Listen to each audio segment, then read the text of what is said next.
As the drought continues, the threat to the drinking water supply in rural communities is very real. To make sure wells in those vulnerable towns don't go dry, the state is actually paying farmers to leave groundwater in those areas alone. Thanks for joining us for Fox 40 News at 5:30. I'm Nikki Lorenzo. And I'm Eric Harriman. Fox 40's Kristen Vartan joining us live from Ripon with more on that new program. Kristen. Nikki and Eric, as of last month, there are more than 1,300 dry wells in the entire state. By the way, that's up from 40% last year. The Department of Water Resources has developed this program called LandFlex to make sure that people do not go without water next year.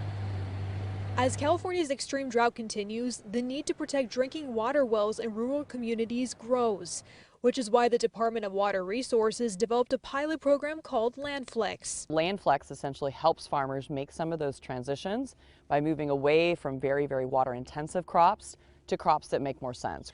LandFlex incentivizes farmers to reduce groundwater pumping for their crops near residential wells at risk of becoming dry. Essentially making sure that the glass of water doesn't get any more empty throughout the valley. The state has partnered with San Joaquin Valley-based organizations like Western United Dairies and the Almond Alliance of California to spread the word to farmers.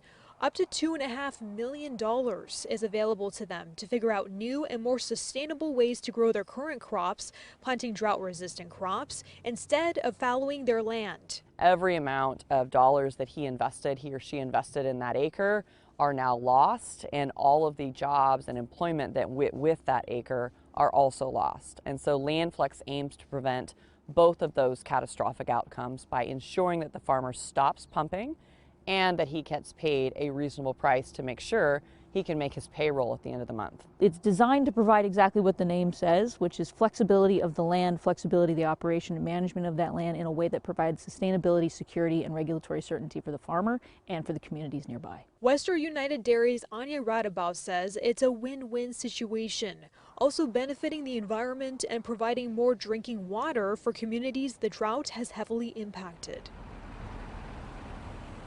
Now, this program will roll out initially to these farms south of Merced that have the most critically overdrafted water basins, and then eventually around late spring to early summer they'll roll out right here in the San Joaquin Valley in the northern portion. And to be eligible for this, by the way, farmers have to have a 3-year average adjusted gross income of $2.5 million or less. Live in Ripon, Kristen Vartan, Fox 40 News.